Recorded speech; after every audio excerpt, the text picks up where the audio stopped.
Afternoon. In behalf of the couple, we'd like to thank you for coming, no? And I believe you all prayed for this rain to stop. I also prayed hard. So ang lakas na siguro ng prayers natin, no? Para makakaraos tayo. So today I promise you, you made an effort to attend here. I promise you that you will bring home wisdom right after this wedding. And to check, I'll do a survey, no? Because since we are in a wedding, I'd like to do a survey first.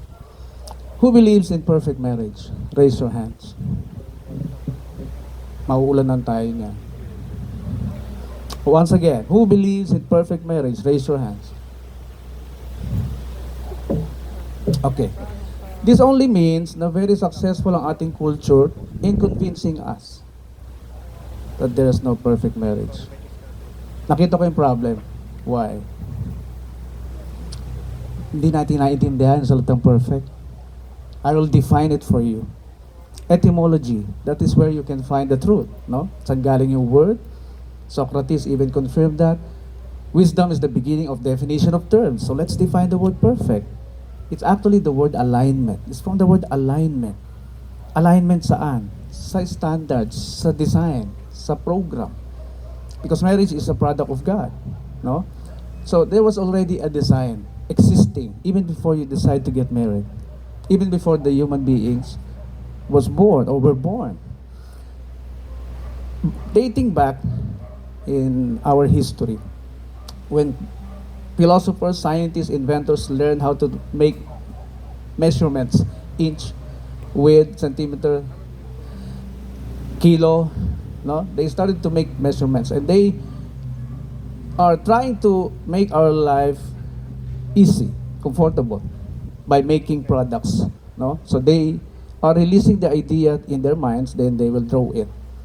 So from that drawing, may measurements. Siyempre, pag walang design, walang drawing, ano itsura ng produkto? Di ba? So they're following the design. So once the product is finished, as long as according to the standards, sukat na sukat, they call it perfect because it's aligned. Now, the word marriage is from the word gem, which means precious stone. Gem, precious stone.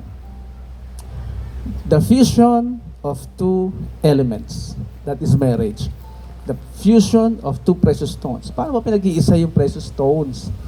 Dumadaan yan sa init, sa pressure, inaalis ng dumi, inaalis ng tubig, hanggang sa maging pure.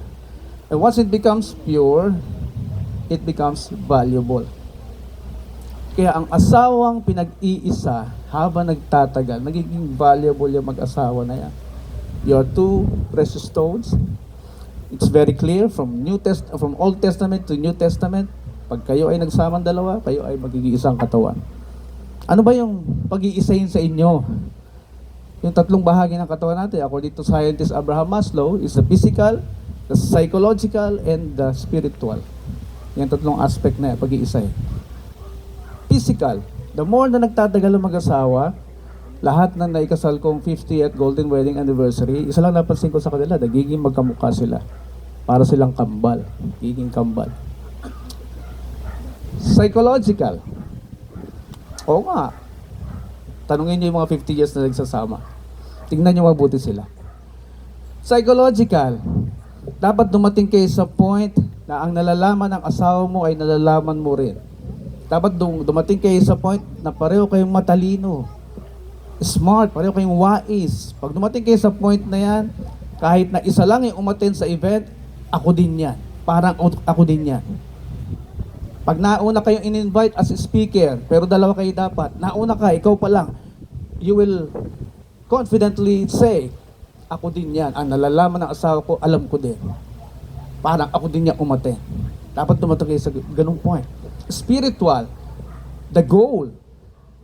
Sa Diyos lang nanggagaling yan, ano? Yung spiritual, yung goal, yung future, yung destiny, yung vision. Hindi ka ibigay na school yan. That's why yung mga people who really try their best to find their goal in life, their vision in life, umaalis ng college yan. And they are the billionaires. All drop out in college. Why? Because the vision can only be provided by God. Template sa katauhan mo, kung ano yung niregalo sa'yo ng Diyos. You have to discover that. So those three aspects. So dahil dalawang tao may parehong goal, nagsama, hindi pwedeng dalawang goal sa isang tahanan. You cannot create two visions in the house. Yung pangarap ng isa, pangarap nyo pareho. Because two means DI or D. That's two.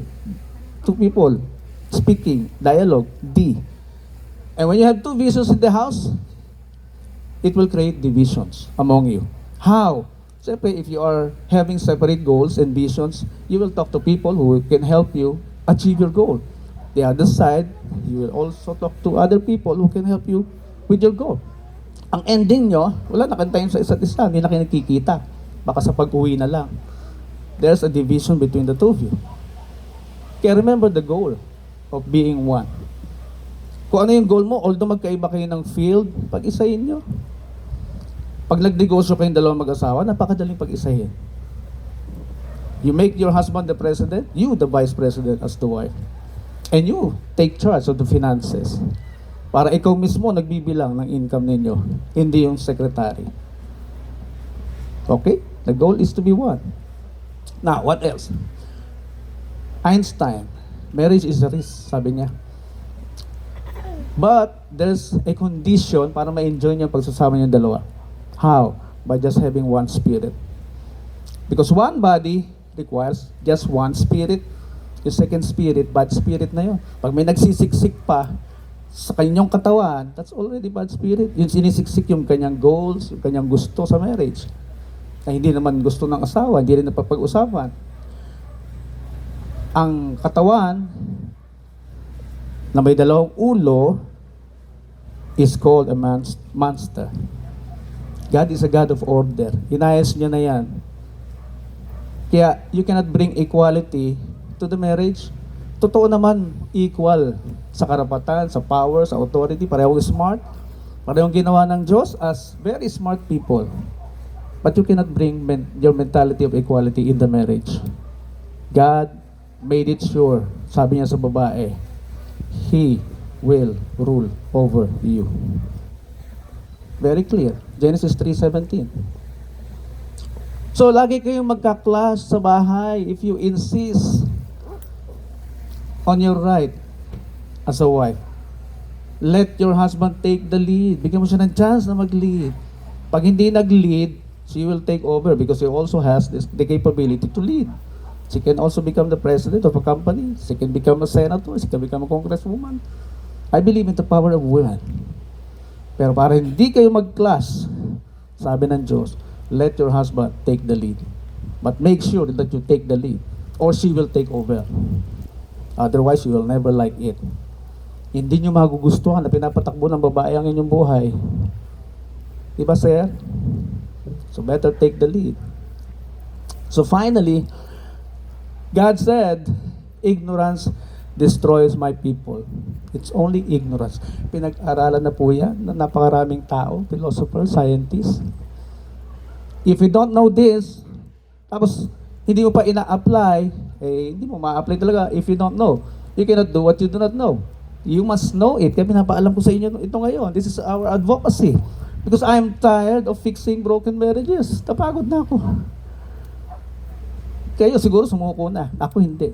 Inalam ko yung solusyon. Sinilip ko mga city hall. Ano ba kasi mga pigtuturo ng mga taon to? Bakit ang taas-taas ng ating problem about marriages? Nakita ko yung problema. And I wrote a book about it.